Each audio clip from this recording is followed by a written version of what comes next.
Sign the check, Claire. $25,000. Consider it the price for us tolerating you this long. My Uncle Silas didn't even look at me as he pointed a manicured finger at the auction block. He had just bid money he didn't have on a prize bull solely to feed his ego, and I was the designated wallet. Beside him, my cousin Beatrice shoved her phone in my face, the live stream counter ticking up. Look guys, she laughed, zooming in on my trembling hands. The family charity case is finally paying her dues. I stood frozen, the checkbook heavy in my hand, while the entire Texas elite watched me pay for a vanity project that would bankrupt me. Have you ever been forced to pay for someone else's ego? Tell me your story in the comments. I read every single one. I signed my name. The ink looked black, but it felt like blood. $25,000. That was the down payment for my veterinary clinic. That was my freedom. Gone in a single second because Uncle Silas couldn't bear to lose a measuring contest with a neighbor. My name is Clara and I am 28 years old. I am a licensed doctor of veterinary medicine, top of my class, capable of performing complex surgery on a 2-ton animal. But in this family I am simply the spare part. The one they keep around to fix the messes the thoroughbreds leave behind. As I handed the check to the auction clerk, I saw Silas winking at his friends. He didn't even say thank you. He just snapped his fingers at me. Go check the trailer, Claire. Make sure my investment is comfortable. His investment. Bought with my money. You might wonder why I did it. Why I didn't just throw the pen in his face and walk away. It's a valid question. But abuse isn't a sudden explosion. It is a slow, methodical erosion. Psychologists call it the trap of normalized cruelty. It's when a family unit slowly desensitizes themselves to their own malice. It starts small. A forgotten birthday. A snide comment about my clothes. A demand to work on Christmas while they opened gifts. Over 20 years, they didn't just learn to treat me like a servant. They learned to believe it was the natural order of things. To Silas and Aunt Marion, hurting me isn't cruelty. It's just how the world works. I am the resource. They are the consumers. You don't thank a hammer for driving a nail, and you don't thank Clara for draining her life savings to save the family name. They had successfully trained me to participate in my own destruction. I had spent my entire life trying to buy my way into their hearts with labor, with obedience, and now with actual cash. I walked out to the loading dock. The night air was thick with the smell of diesel and manure. Inside the luxury viewing box above me I could see them. Silas was popping a bottle of expensive champagne. Beatrice was posing for selfies, the flash illuminating her perfect teeth. They were celebrating a victory they hadn't earned, paid for by a woman they didn't respect. I opened the trailer latch. The bull snorted, a massive heaving beast of muscle and instinct. He was scared. He was trapped. I reached out and touched his flank, feeling the heat radiating off him. We were the same, him and I. Prized possessions to be used until we broke. But as I stood there in the dark, listening to the distant laughter of my family, the fear in my chest began to cool. It hardened into something heavy and cold. They thought I was just a checkbook. They thought I would always be the quiet, grateful orphan. They were about to find out that even a domesticated animal will bite if you corner it long enough. The ride back to the ranch was silent, save for the hum of the tires on the asphalt. I sat in the back of the truck watching the fence posts blur by, while Silas and Marion sat up front, already discussing where to place the new bull's trophy in the den. When we walked into the main house, the air conditioning hit me like a slap, freezing the sweat on my skin. I tried to slip away to my room, the small guest quarters off the kitchen that had been my designated space for 20 years, but Marion's voice stopped me cold. Don't you dare walk away with that sour look on your face, Clara. You should be proud. Tonight you actually did something useful for this family. She stood there, slipping off her diamond earrings, looking at me with pure disdain. Silas poured himself a scotch, nodding in agreement. Your aunt is right. You moped through the entire transaction. It was embarrassing. If you're going to contribute, do it with a smile. We put a roof over your head. We gave you a purpose. I stood there, gripping the strap of my bag until my knuckles turned white. I wanted to scream. I wanted to tell them that they hadn't given me a purpose. They had given me a sentence. But the words died in my throat. This is the invisible chain of the survivor. It's a psychological mechanism that keeps you tethered to your abusers long after you have the strength to leave. You learn early on that fighting back only tightens the noose. You learn that silence is safety. You convince yourself that if you just endure one more indignity, one more payment, one more insult, maybe they will finally let you be. It is a prison without bars, built entirely out of the hope that if you are good enough they will stop hurting you. Well, Silas barked, ice clinking in his glass. Are you going to apologize for your attitude? She doesn't need to apologize. The voice came from the hallway, quiet but sharp enough to cut through the tension like a razor. We all turned. Standing there was my grandmother, Eleanor. For the last decade she had been a ghost in this house. Frail, retired, mostly confined to her wing, letting Silas run the show while she faded into the background. But the woman standing there now wasn't a ghost. She was the matriarch who had built this empire from dirt and grit before Silas was even born. She walked into the room, leaning heavily on her cane, but her eyes were burning with a clarity I hadn't seen in years. She didn't look at me. She looked straight at her son. Mother, Silas stammered, putting his drink down. You should be in bed. It's late. I saw the live stream, Eleanor said. Her voice was terrifyingly calm. Beatrice's video. I watched my son force my granddaughter to pay for his vanity project while his daughter mocked her poverty. It was just a joke, Mother, Marian interjected, her nervous laugh shrill. We were just having fun. Clara knows we love her. Do you? Eleanor stepped closer. Because it looked a lot like you were robbing her. Give me the receipt, Silas. Now hold on, Silas bristled, trying to regain his authority. This is business. I made a command decision for the good of the ranch. Clara's contribution is perfectly. I said give me the receipt. Eleanor didn't raise her voice. She simply issued an order and the heir left the room. Silas, a 50-year-old man who bullied everyone in his path, looked suddenly like a caught child. He pulled the carbon copy of my check from his pocket and handed it to her. Eleanor looked at it, then tore it into 4 precise pieces. She let them flutter to the floor. That check is cancelled, she stated. And as of this moment, so is your authority. I am dissolving the family trust, Silas. I am taking back executive control of this ranch. Effective immediately. You can't do that. Silas shouted, his face turning purple. I've run this place for 10 years. You haven't run it, Eleanor corrected, her gaze cold as winter. You've bled it dry. And you used Clara to hold the bandage. Get out of my sight. All of you. I need to speak with my granddaughter alone. Eleanor didn't say a word as she led me down the long oak-paneled hallway to her study. She walked slowly, each step a negotiation with gravity, but her spine was as rigid as a steel beam. The silence between us wasn't empty. It was heavy, filled with the dust of 20 years of things left unsaid.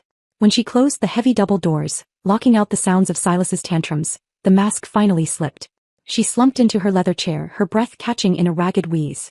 She looked small suddenly, fragile. Pour us a drink, Clara, she whispered. The good stuff. We're going to need it. I poured 2 glasses of the whiskey she kept for special occasions. My hand was still shaking, not from fear anymore but from the adrenaline of seeing the giants of my childhood reduced to scolding children. I handed her the glass. Why now? I asked. It was the only question that mattered. You've watched them treat me like a servant for a decade. You watched them mock me. Why tonight? Eleanor took a sip, her eyes closing briefly. Because I have a deadline, Clara. I have pancreatic cancer. Stage 4. The world tilted on its axis. The woman who was the bedrock of this ranch, the only person who had ever looked at me with anything other than utility, was leaving. Don't look at me like that, she snapped, though her voice was gentle. I'm 82. Death isn't a tragedy, it's a schedule change. But it means I don't have time for patience anymore. This is the Guardian's silent regret. We like to think of our saviors as all-knowing, but sometimes they are just flawed humans paralyzed by hope. Eleanor looked at me and I saw the guilt etched into her wrinkles. She had spent years hoping her son would grow a conscience, hoping that if she gave him enough rope he would build a ladder instead of a noose. She had sacrificed my happiness on the altar of her maternal optimism. She had waited for a redemption that was never coming, and now, facing the end, she realized she had simply allowed the rot to spread. I thought I was protecting the peace, she admitted, her voice thick with regret. I was just protecting their cruelty. But we are done with peace. She opened the drawer of her desk and pulled out a single thin file. Silas didn't just bully you into paying for that bowl tonight, Clara. He stole from you to do it. I know, I said. I paid the check. No. She slid the file across the desk. I mean before tonight. Your parents, my daughter and your father, they left you a trust. It wasn't money, it was land.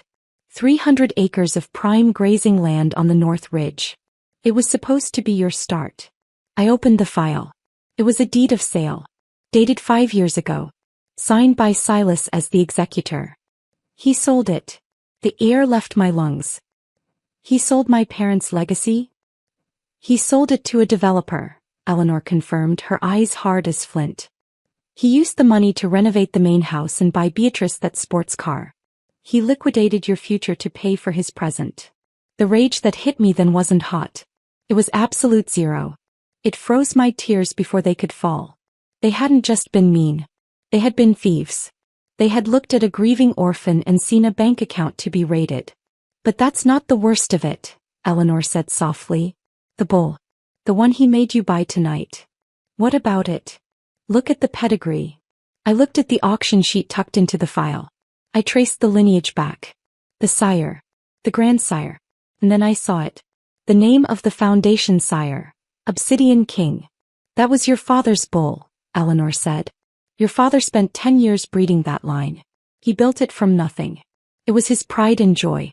Silas didn't just force you to pay for a random animal, Clara. He made you buy back your own father's legacy with money you earned fixing the animals he breaks. It was a cruelty so specific, so tailored, it took my breath away. Silas knew. He knew exactly what that bloodline meant. He had taken my money, my land, and now he was mocking my dead father's memory for sport. I stood up. The glass in my hand felt heavy like a weapon. What do we do? I asked. My voice didn't sound like mine. Sounded like hers. Eleanor smiled, and it was a terrifying thing to witness. We don't do anything, my dear. We let them think they're fighting a war for money. They don't realize they're fighting a war for survival. Tomorrow morning I'm calling my lawyers. By noon, Silas won't just be out of a job. He'll be answering for every acre he stole. The cease and desist letters arrived at 8 the next morning. By 8:05 every family credit card was dead. By 9 they finally understood that their 20-year money flow had been shut off. Most families would panic or apologize. Mine declared war. Knowing Eleanor's paperwork was airtight, they abandoned court and turned to the one arena where truth is optional: public opinion. Beatrice led the attack. Instead of ranting online, she appeared on the biggest agricultural podcast in Texas, painting me as unstable and accusing me of manipulating a dying woman and committing elder abuse. It was flawless gaslighting. She made herself the savior and me the villain. Within hours, my clinic page filled with fake one-star reviews and outrageous claims. My career was being burned down before it began. I broke, wanting to hide or bargain. Eleanor refused. If you feed a shark, it just brings friends. She reminded me that without her, Silas would have erased me, empty my accounts, sell the ranch, and bury my future. This fight was not about winning an argument. It was survival. We did not answer the lies. We waited. At the Austin Cattle Barons Gala, Beatrice basked in attention, until Eleanor gave the signal. The tribute video cut to bank transfers, trust withdrawals, yacht bills, and Paris trips, all paid with stolen funds. The crowd gasped. Beatrice, still holding a live mic, shrieked that my father was never real family, and they deserved the money. Her words, broadcast to the entire ballroom, destroyed them faster than any lawyer. Indictments followed for fraud and elder abuse. They lost the house, their status, and their freedom. Beatrice's rant went viral. She lost her sponsors, her image, and her fiancé. Eleanor died 3 months later, mission complete. I inherited the ranch, sold Silas's vanity bulls, and founded the Eleanor Veterinary Clinic, built on the very land they tried to steal. I created a scholarship fund for rural students like me, kids with talent but no pedigree. That is planter's justice. True revenge isn't destruction, it's creation. Take what they used to break you and use it to build something better.